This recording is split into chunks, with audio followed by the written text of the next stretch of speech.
आर्मीतल्या जवानांच्या हातामध्ये बंदूक आहे म्हणून आमच्या हातात टाळ सुरक्षित आहे. त्यांच्या हातात बंदूक हे झालं शस्त्र आणि आमच्या गळ्यातला टाळ हे झालं शास्त्र. दोनही बाजू महत्वाच्या आहेत मायबाप. त्यांच्या हातात टाळ देऊन जमणार नाही.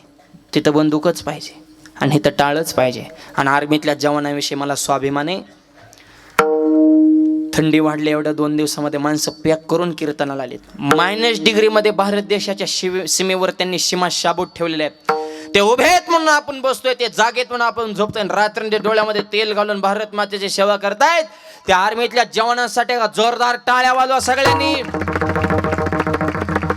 तुमच्या आमच्या सारख्या सर्वसामान्याची, शेतकऱ्याची, कष्टकऱ्याची, वारकऱ्याची पोरं आहेत आर्मीत, गोरगरिबाची, सर्वसामान्याची. हे तर कोणाचं आहे का आर्मीत मुलगा? वा, आमच्या दादाने एक हात वर केला. टाळ्या वाजवा आमच्या दादांसाठी. त्यांनी त्यांचा मुलगा देशासाठी दान दिलाय. आर्मीतली मुलं शेतकऱ्याचे, सामान्य माणसाची पोर आहेत आर्मीत. एका तरी आमदाराचा पोरगा आहे का आर्मीत? नाही. खासदाराचा नाही. मंत्र्यांचा. तुम्ही तले भाषणात बॉम्ब घालता, आम्हाला देश सेवा करायची या. आमची लेकरं करतात ही कोणती सेवा आहे? तुमची काय फक्त लोकांच्या मुंड्या मुरगळाला ठेवल्यात का? पैसा तुम्ही दावायचा आणि गोळ्या आम्ही खायच्या का? सर्वसामान्य माणसं देश घडवत असतात आणि मोठी माणसं देश बुडवत असतात. लाल बहादूर शास्त्री नारा दिला, जय जवान जय किसान. शेतकरी सुखी राहायला पाहिजे. जवान. धुंद झाला तुझा दरबार, खरी सेवा करून जनाबाईला चोरीचा आळा आला म्हणले सोळाव द्या. पंढरपूरच्या वाळवंटामध्ये सूर रचला. थांबा म्हणले जनाबाईची शेवटची इच्छा काय ते विचारा. बोला म्हणले शेवटची इच्छा. जनाबाने सांगितलं, माझी शेवटची इच्छा एकच आहे. ज्या पांडुरंगामुळे मला सुळाव जाण्याचा प्रसंग आला त्या पांडुरंगाचं सगळ्यांनी भजन करा, हीच माझी शेवटची इच्छा आहे. देह जावा त्वा राहो पांडुरंगी दृढ भाऊ. जगले तरी पांडुरंगाची, मेले तरी पांडुरंगाची, माझ्या निष्ठेमध्ये बदल होणार नाही. हे वाक्य माझ्या जनाबाईचं ऐकलं आणि देवाच्या डोळ्यातून पाण्याला चुटकी वाजवली, सुळाचं पाणी केलं.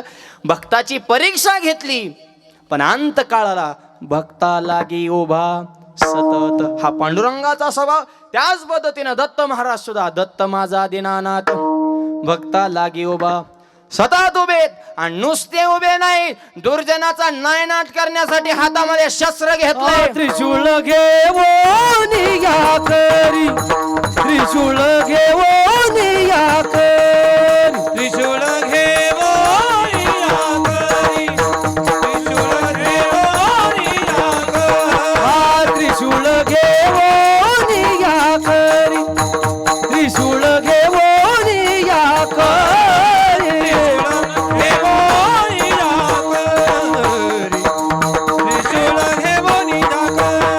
उभासे भक्त द्वारी, उभासे भक्त द्वारी, त्रिशूळ घेऊन या करी, त्रिशूळ घेऊन या करी. असे भक्त द्वारी, उभासे भक्त द्वारी, त्रिशूळ घेऊन या करी, त्रिशूळ घेऊन या.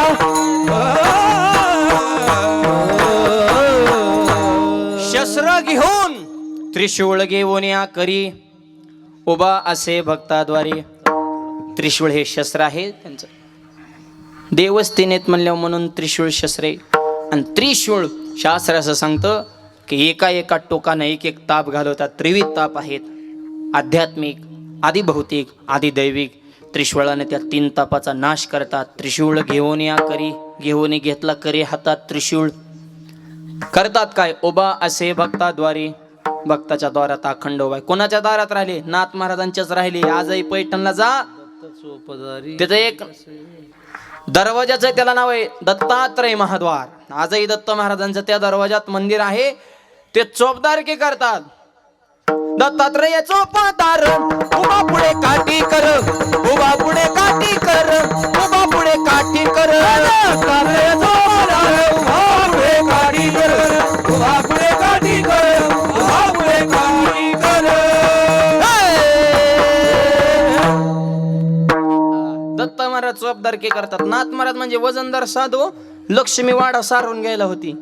आणि पांडुरंग परमात्मा कावडीने पाणी जागरी चक्रपाणी वाहे, आवडीने पाणी झाला चक्रवाणी वाहे, कावडीने पाणी जागरी चक्रपाणी वाहे, आवडीने पाणी झाले चक्रवाणी वाहे, अनन्य भक्ती भावे नीळ मंदिर आनंद भक्ती भावे नीळा वंदनाय अनन्य भक्ती भावे नीळ मंदिर त्यांचे पाये, भक्ती भावे नीळा वंदनाय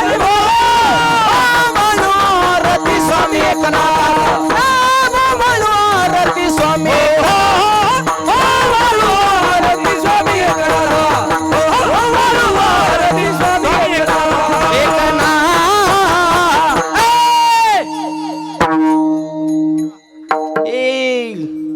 पाणी भरतो देव तिकडे खांद्याला गट्टे पडलं. तवा काय पाईपलाईन होती काय तवा क्वाक चालू. आता सगळं घरातच. काही दिवसांनी पाहुण्याला नळाचं सुद्धा पाणी नाही, पाईप पाहुण्याच्या तोंडात घालायचा डायरेक्ट पी.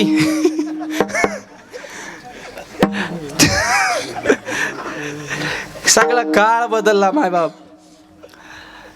पूर्वी कावडीनं पाणी आणावं लागायचं. आजही खेड्यापाड्यामध्ये कावड बघायला भेटते काय काय भागामध्ये. आणि ज्या गावाचा मेन आहे तिथल्या महिलांच्या तर नशीबीच फुजले. पाहुरा हिर बारव ओढू ओढू मेल्या. फार अवघड परिस्थिती. गावचा सगळ्या बाजूने विकास झाला पाहिजे. निसर्गाच्या बाबतीत, पर्यावरणाच्या बाबतीत, शिक्षणाच्या बाबतीत, पाण्याच्या बाबतीत, स्वच्छतेच्या बाबतीत, तर ते गाव आदर्श होत असतं. कावडीने पाणी ज्या घरी चक्रपाणी वाहे, नाथबाबांच्या घरी पांडुरंग परमात्मा कावडीनं पाणी भरतात. लक्ष्मी दाशीचं काम करते. दत्त महाराज चोपदारक्या करतात. त्रिशूळ घेऊन या करी. हातामध्ये त्रिशूळ हे शस्त्र घेतलं. देव नीट ऐका बरं का एक चिंतन. देव हा शास्त्रानं शोभून दिसतो आणि संत हे शास्त्रानं शोभून दिसतात. विडल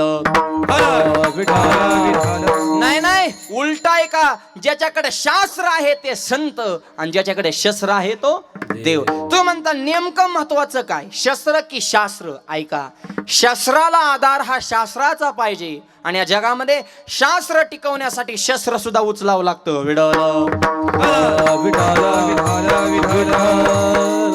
हे एका नाण्याच्या दोन बाजू. छापा काटा असेल तर रुपयाची किंमत आहे. तसं शस्त्र आणि शास्त्र एका नाण्याच्या दोन बाजू. दोनही बाजू महत्वाच्या.